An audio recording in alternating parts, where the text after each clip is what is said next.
There is a truth that most of us only dare to glance at before turning away. The mind of a child is not broken in a single moment. It is worn down day by day, hour by hour, in rooms filled with white lights and rules that seem harmless. I want you to imagine it again, not with logical memory, but with the faint feeling that once brushed your chest when you were small. The feeling of an open soul slowly folding itself to fit the box that adults built. When we are born, the world is an open field with no fences. Every sound carries meaning. Every question is clear. But very soon, we are placed at a desk, sitting on a chair that fits the body but feels too small for the spirit. And from that moment, an invisible machine begins to turn its gentle gears. Try to remember the child you once were. That child did not care about schedules and had no idea what being on time meant.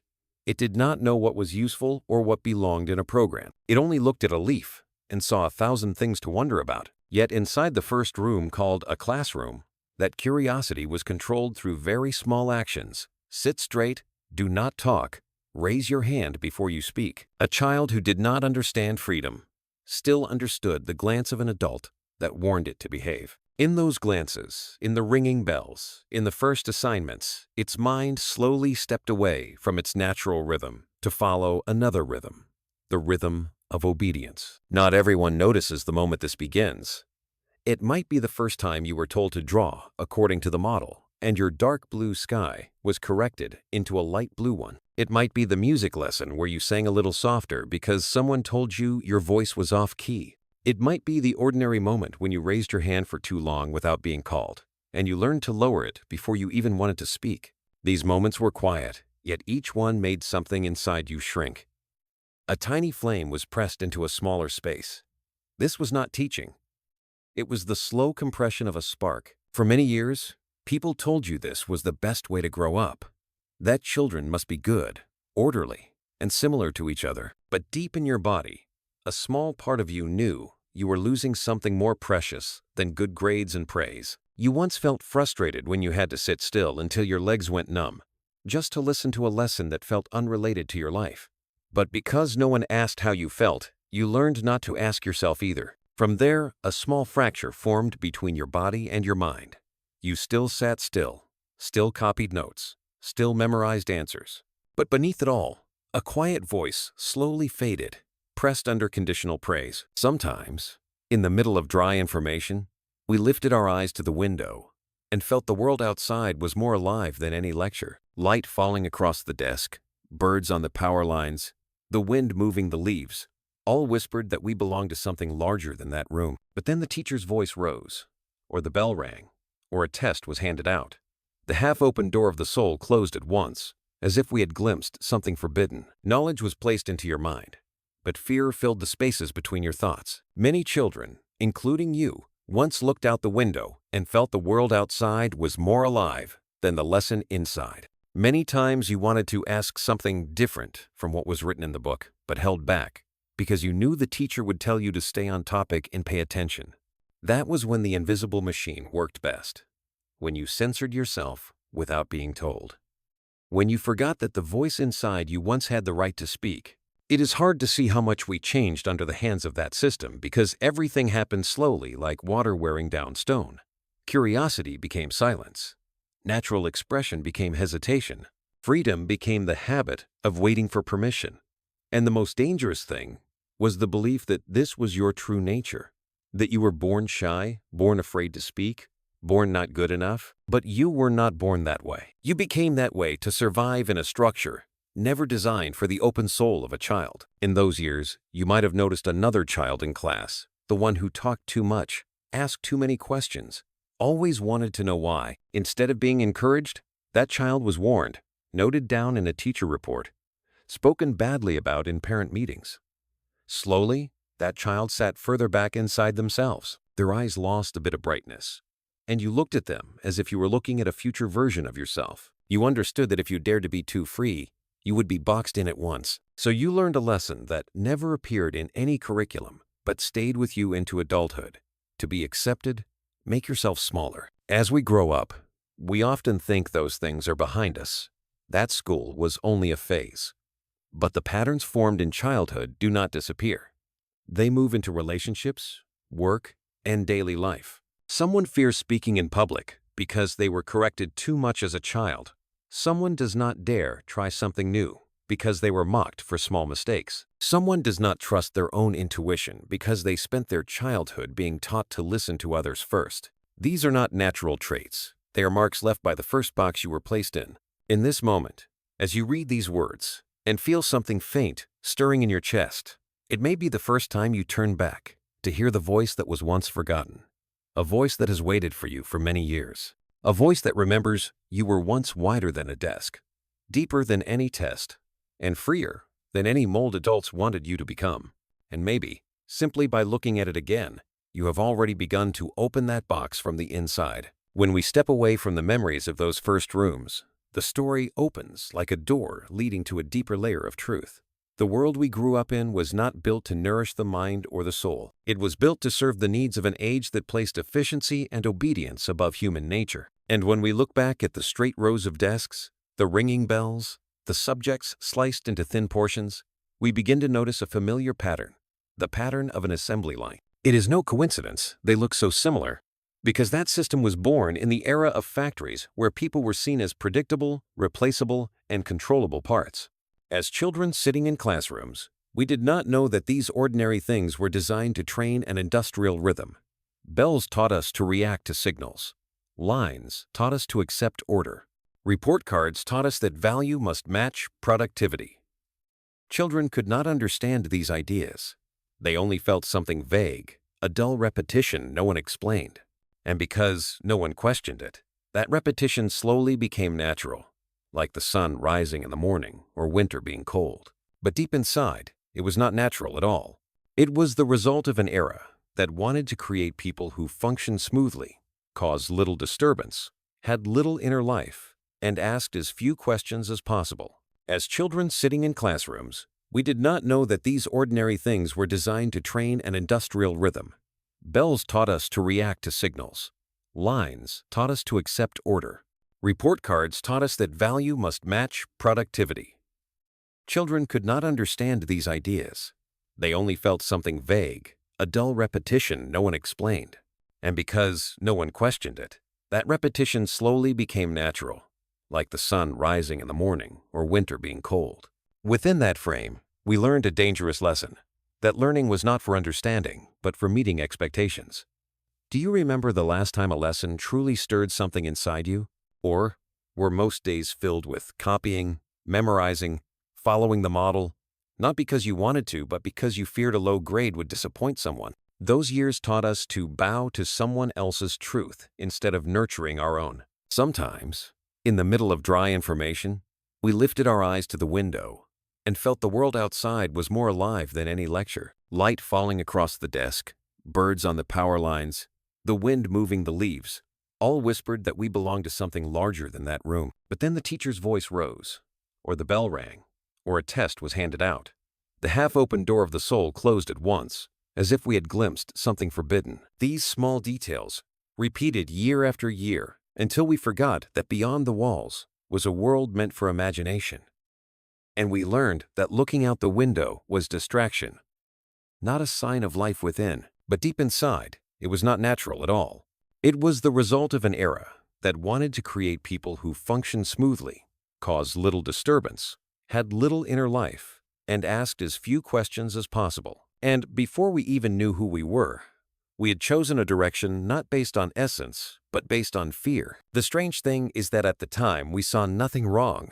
We thought everyone followed the same path. But years later, when we look at the adults around us, people who are successful yet quietly empty, people who work hard yet feel something missing they cannot name, we realize that emptiness began with what we lost too young, the ability to ask, to search for meaning, to taste the world with emotions still untouched. Then as we grew a little older, the system demanded more. We had to choose subjects, choose directions, choose a future based on dry numbers, and advice driven by practicality. Few people asked what truly made our heart beat faster, what made our mind feel alive, what made us want to wake up in the morning. Adults told us to choose based on ability, but in reality, they meant choose according to society's criteria. Which job is stable? Which field is safe? which path will not cause trouble. Some people grow up with admirable achievements, with certificates framed neatly on the wall. But inside, they carry an unnamed worry, as if life is an endless exam, and falling behind for a moment means failure. They work hard, but struggle to feel joy. They are praised for being responsible, but at night, feel as if they are living someone else's life. These people are not broken. They simply never had the chance to stop and ask, what do I truly want? Where do I belong? Who am I living for? All of this reflects a painful truth. Throughout our school years, we were rarely taught how to listen to ourselves. We learned to analyze texts, but not emotions. We learned to solve equations, but not the questions floating in our hearts. And when we finally stepped into the wide world, we carried a mind filled with knowledge and a heart that still lacked its own voice. There is a moment almost all of us experience, though each of us names it differently. It is the moment you look back at the past and quietly think you lost something important along the way. Not a person, not an opportunity, but the part of yourself that was once most alive. The part that looked at the world with wide eyes, asked why without hesitation, and believed everything was worth trying. When we realize this, a wind of sadness moves through us, soft but deep. It reminds us that what was worn down was not ability, but life. But that moment also opens another truth, quieter yet powerful. If something could be taken away, it can also be found again. No door stays closed forever just because we walk through it too young.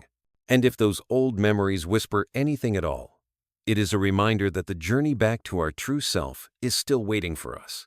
A journey not about grades or judgment, but about the heart that stayed silent for too long. When the story begins to slide inward, as if we are stepping into a dim room we never dared to open, a truth appears clearer than ever.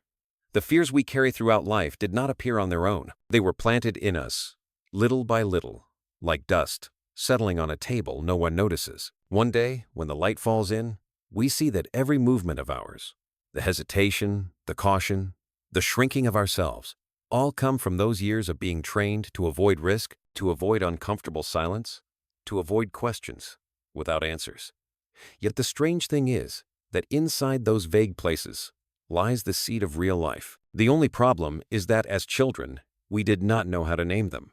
And as adults, we fear touching them. When the system teaches us there is a right answer to everything, we grow used to living without noticing that some questions are far more valuable when they have no answer. We thought it was maturity, but it was only a shell built to survive within the rules. There are things adults never say, yet children understand them quickly.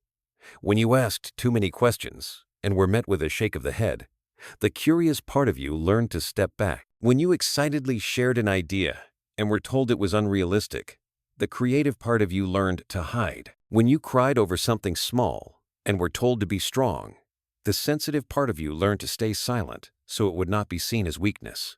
These parts never disappear. From very early on, we were taught that mistakes must be avoided, that cracks must be covered, that only correct answers deserve to exist. But inside every human being is a region nothing like that. A chaotic place where memories, emotions, desires, and fears blend into a dim light. When we were young, each time we were told to be quiet, to stand in line, to stop asking strange questions, that light shrank a little more.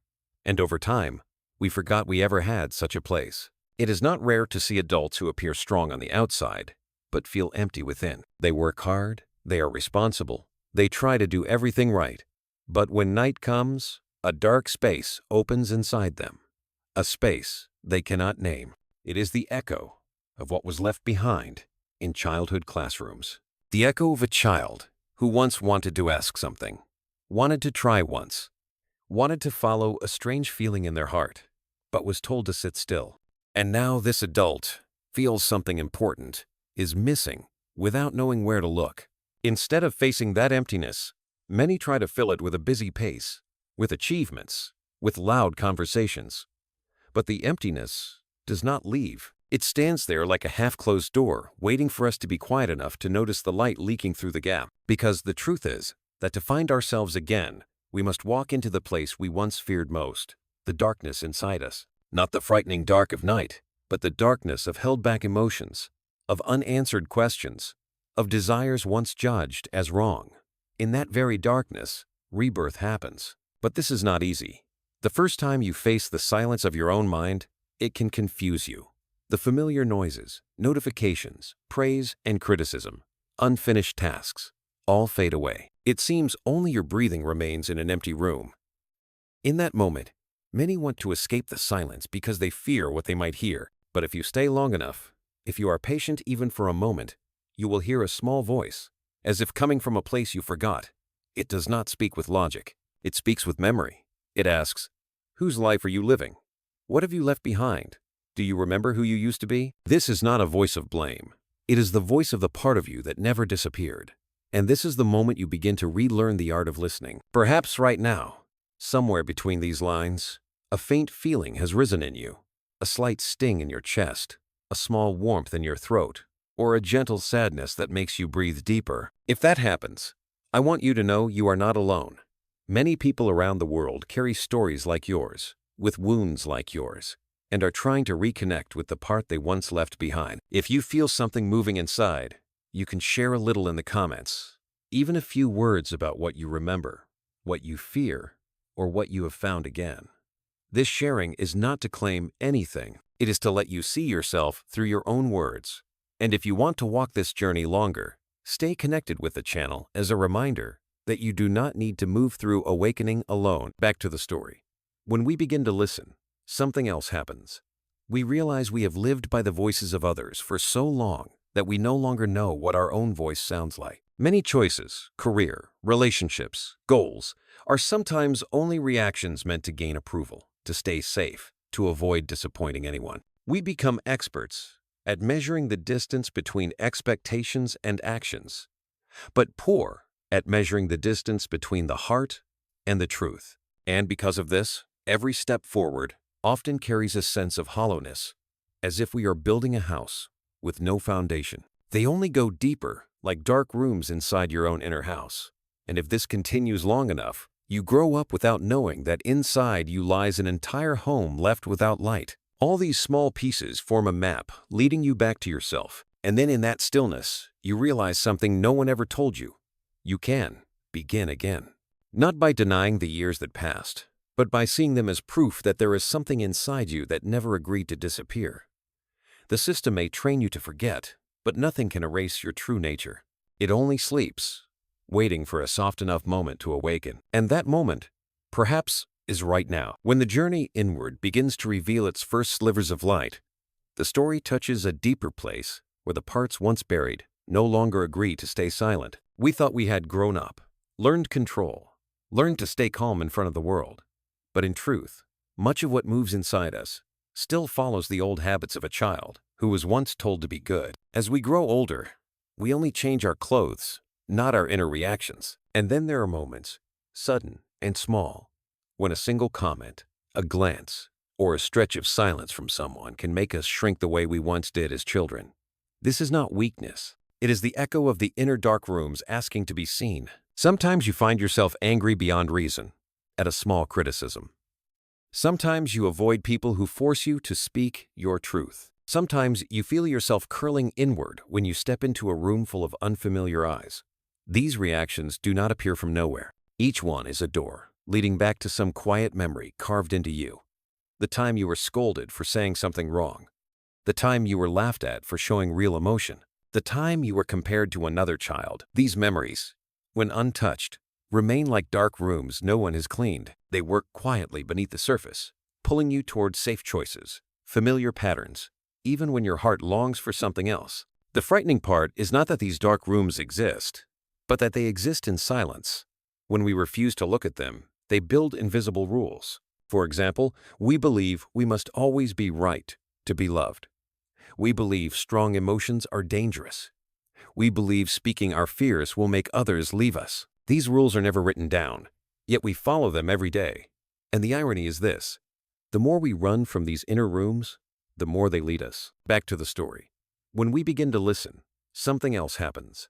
We realize we have lived by the voices of others for so long that we no longer know what our own voice sounds like. Many choices, career, relationships, goals, are sometimes only reactions meant to gain approval, to stay safe, to avoid disappointing anyone. We become experts at measuring the distance between expectations and actions, but poor at measuring the distance between the heart and the truth. Only when we grow quiet enough to look straight into one of those rooms do we realize it is not as frightening as we imagined. Inside are versions of ourselves left behind. The child who felt sad because no one listened. The child who felt angry because they were misunderstood. The child who wanted to run but did not know where to go. They do not want to threaten us. They want to be acknowledged. When you stand in front of a room like that, you see you are not facing a monster. You are facing a self who has been waiting to be held. Still, entering these rooms is not always gentle. Sometimes it feels like returning to an old wound. A simple question like, "Why can't I say this out loud?" can pull a wave of memories behind it. But the difference is here. As children, we were swept away by these emotions. Now we can look at them from the outside, not to judge, but to understand. And that understanding becomes the first light in the dark room. We begin to see that many of our adult choices are not really choices. They are reactions. We choose a stable job because we were once criticized for dreaming differently. We choose silence in relationships because we were once told children must obey.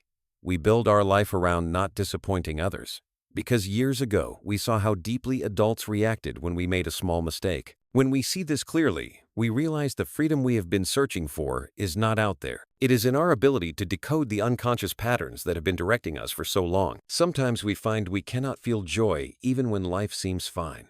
Sometimes a simple conversation makes our chest tighten. Sometimes we love in fear or step forward while bracing for judgment. These are not signs of failure. They are signs that a part of us has never been healed. We cannot demand the heart to open when it has never been told it is safe. But the moment we listen to it, even once, it remembers, and it begins to stir, like an old seed meeting light again. The early days of this journey are fragile. You may feel relieved and confused at the same time.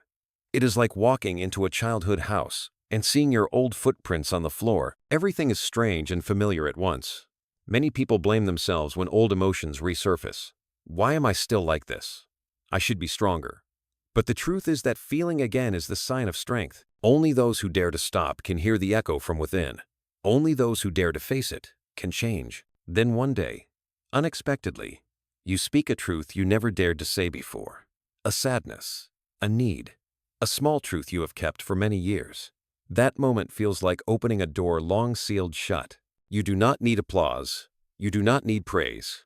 The fact that you spoke at all is enough to shift something in your inner structure. From that moment on, the part of you that was hidden is no longer in the dark. It steps forward, slowly but surely, like a room inside your inner house touched by light for the first time. And when one door opens, the others begin to loosen too. Fears once thought unshakable begin to soften. Limits you treated as destiny turn out to be habits. Things that once made you shrink now speak to you like old companions, no longer threatening, simply waiting to be understood. You realize you are not who the system taught you to believe you were. You are not the child who only obeys. You are not a soul meant for smallness. You were never as small as you once felt. This journey is not about becoming stronger than others.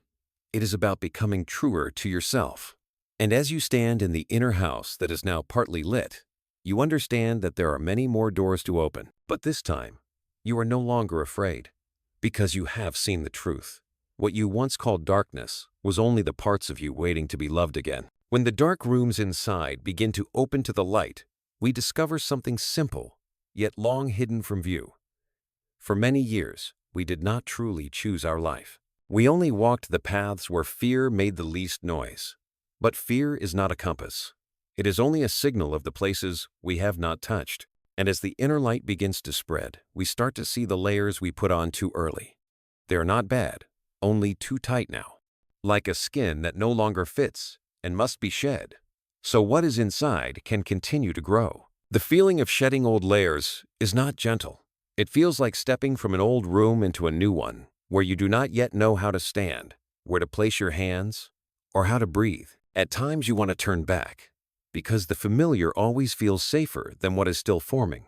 But if you listen closely, somewhere deep in your chest, there is a small voice urging you forward, not because you have anything to prove to the world, but because you have something to return to yourself, the freedom the past held too long. In that moment, you begin to understand that returning to your true nature is not a reckless leap. It is an act of wisdom and maturity. You are not turning away from the good. You are turning away from what is no longer right for you. From here, you start to look again at your habits, the way you choose work, the way you look for approval, the way you keep quiet even when your heart wants to speak. And for the first time, you do not see these actions as personality, but as pieces of clothing you put on to fit the expectations of others. It is strange to realize that things you once believed were your true nature were only survival patterns. Then, like water rushing through a crack, the next question appears. If you could choose again, what would you want? Not what is correct, not what looks good on a resume, but what makes your body feel wider, lighter. The first answers may be small. Learning something new you never dared try, writing down an idea once dismissed, telling someone what you need, or simply spending an afternoon alone, listening to your own breath. The first steps always look small, yet those steps begin to erase the line between the life you were given and the life you are creating. Another moment also comes naturally. The moment you realize you cannot keep living by goals built to please others. Those goals once gave you safety, but never gave you belonging. They kept you busy, but did not make you feel alive. When you touch the deeper part of yourself, those goals fade, like drawings on sand, blown by the wind. And in the space that remains, a new question rises, a question found in no book or exam. What makes you feel truly alive? From this point of view, life changes its color. Conversations that once felt routine now show their truth. Some people speak to fill silence. Some speak to bring light. Some places make you shrink. Others make your chest expand.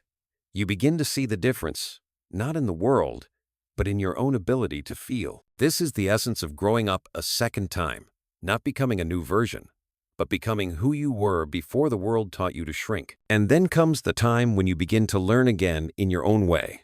Not learning to pass a course, but learning to widen the borders of your inner world. You seek pages that make you stop mid-sentence, thoughts that slow your breath, images that remind you how long you have been asleep. You do not learn because someone told you to. You learn because something inside you is opening like an old door finding its hinge again. Learning is no longer a duty. It becomes a quiet effort to live deeper, clearer, truer. From this point of view, life changes its color. Conversations that once felt routine now show their truth. Some people speak to fill silence. Some speak to bring light. Some places make you shrink. Others make your chest expand.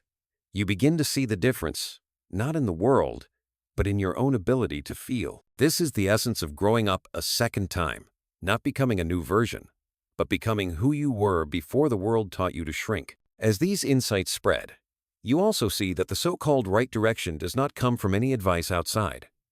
It comes from the moments when you feel most alive.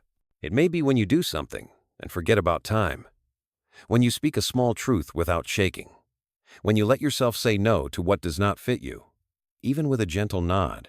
In those moments, you remember what childhood tried to make you forget.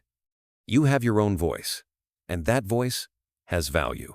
Then, one day, without knowing when, you look back at the layers you have shed and understand that each one was part of the journey. None of them were useless. They protected you until you were ready to step beyond them.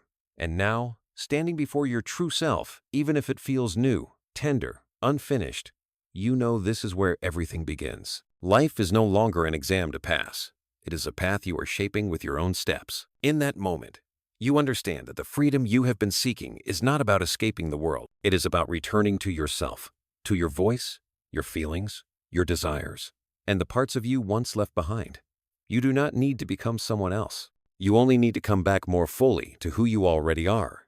And when this happens, each step forward is no longer an attempt to outrun the dark, but a journey of spreading light from within.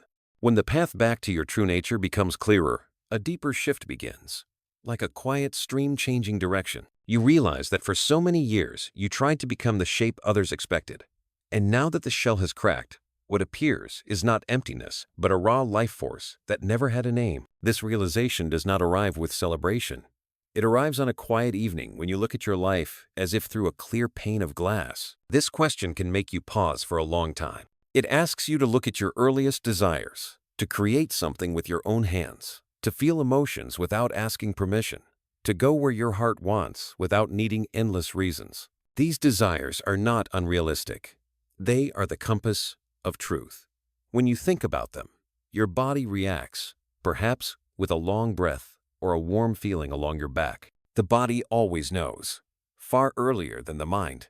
This awareness is light as a breath and powerful as thunder in the chest. You remember the times you tried to shrink, the times you stayed silent to keep the peace, the times you pretended to be reasonable while something inside you wanted to break free from every rule. And now, looking at it all, you see that you were never lacking or weak. You simply lived in a mold so long that you believed it was home. But a true home never forces you to be smaller. A home is where you expand. And when this truth appears, you begin to see the difference between function and essence.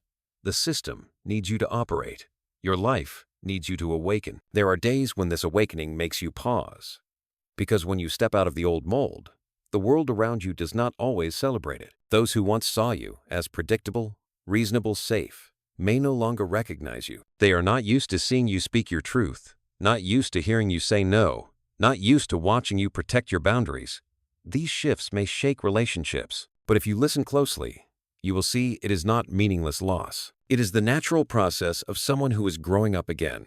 Those who truly love you will adapt to your new essence. Those who only knew the old version will drift away, and that is necessary. There are moments when you find yourself at a crossroads. One path is the old one, safe and familiar, where you know which role to play, which words to say, how much effort to give. The other is a path you never dared to walk, a place unclear but glowing in a way only your heart can recognize. The second path does not promise ease. It does not offer timelines, career plans, or guarantees, but it carries something the old path never had: life. And before you can explain it, you find yourself leaning toward it, as if a gentle force is pulling you back toward your true nature. This journey is not just release, it is rebirth. Each layer you shed reveals a part of you forgotten long ago. Maybe it is the part that can dream without guilt, the part that can speak truth without shaking, the part that trusts intuition even when someone calls it naive.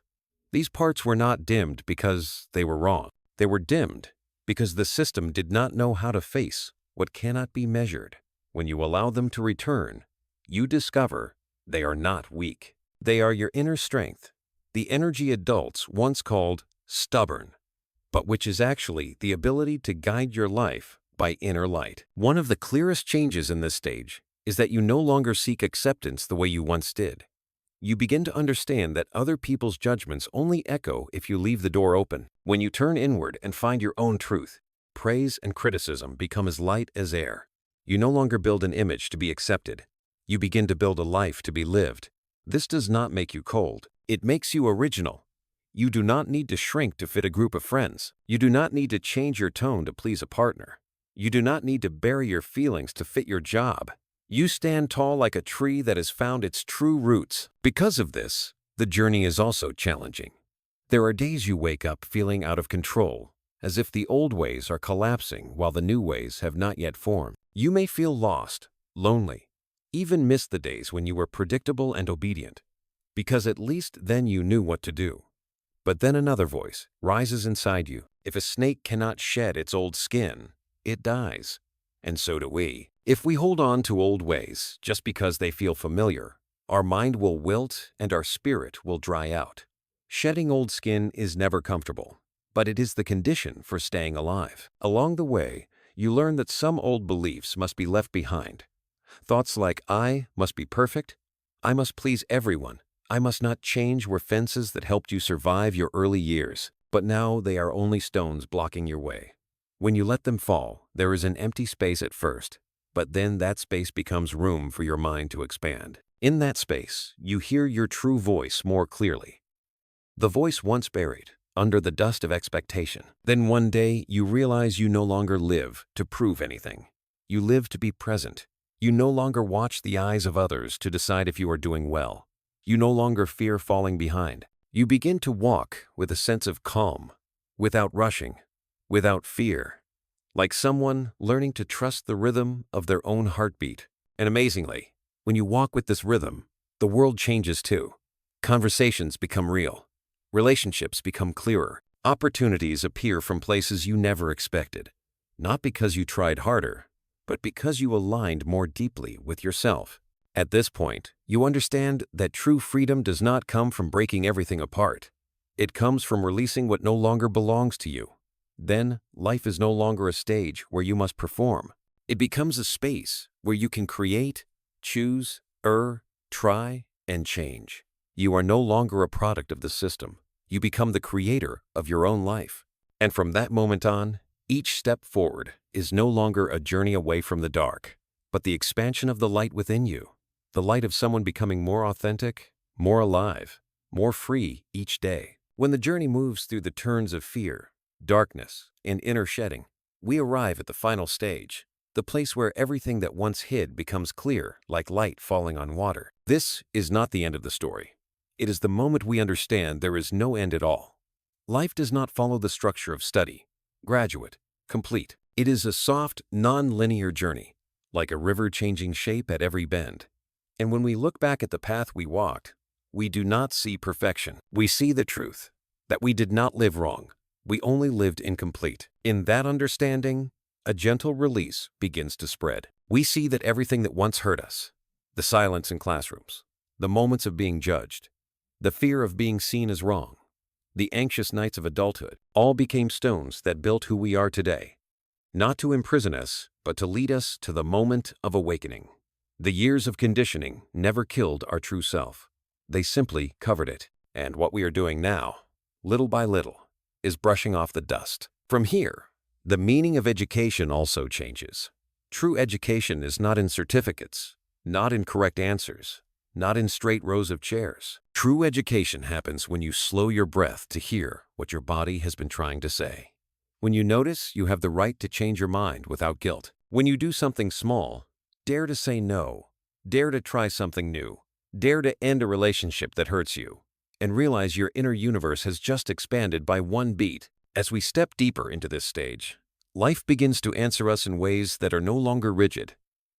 A random meeting brings a new thought. A quiet walk helps you understand something no one taught you for years. A moment standing before a mirror shows you that you no longer want to live as a product. You want to live as a whole being, with desires, mistakes, longings, softness, strength, and even the trembling fears, still learning how to breathe. Day by day, you begin to notice the subtle beauty in experiences that once felt ordinary. The sound of rustling leaves becomes a reminder of freedom. A late afternoon light becomes a signal that you are not meant to chase anyone. A sincere conversation reminds you how long it took to know how to say what you feel. These small details, once ignored, now become part of a new kind of learning. The kind with no syllabus, no deadline, but exactly what you needed from the beginning. One day, you look at yourself and realize you no longer try to be right. You only try to be true. Not true in the sense of exposing everything, but true in the sense of not betraying what you know is right for you. You begin to build goals not from fear, but from life. You no longer ask who you should become to be accepted. You ask who you want to become to feel fully alive. And when the question shifts, the answers shift too. Living in this truth, some things fall away. Heavy expectations no longer cling to your shoulders. Half-hearted conversations fade. Relationships that do not touch your depth dissolve like water ink. At the same time, new things arrive. People with whom you do not need to pretend. Mornings where you wake without needing to perform. Ideas that make your heart race, like it did when you were young. This is not luck. This is life responding naturally when you finally live from your true essence. From this point, we understand that real education does not end when we leave school. It begins when we leave the molds we built in our own mind. Every mistake is a class. Every pain is a chapter. Every silence is a blank page. And every moment we dare to face, dare to change, dare to listen, becomes a lesson about ourselves. A lesson no system can ever teach. Here lies the most beautiful and most challenging truth. No one can save us from ourselves, but no one can stop us from becoming a deeper, more alive version of who we are. When we understand this, we begin to move more slowly, not out of fear, but out of respect for the journey. We see that speed no longer matters. Depth becomes the force that shapes our life. We no longer let ourselves be pushed forward by the invisible ringing of old expectations. We begin to walk to the rhythm of our own breath. And then, on an ordinary morning, you may suddenly notice something simple and powerful. You no longer live as a product of the system. You live as a creation of your own soul. Not perfect, not trying to prove anything, not performing, simply true. And that truth opens your life in ways no test has ever measured. At this point, the final question becomes light as a breath. If from now on you stop living to satisfy any mold and instead live to create a life that reflects your soul, how will everything change? The answer is not in what I say. It is in the next step you take. The first step of a life no longer driven by fear, but guided by the life returning within you.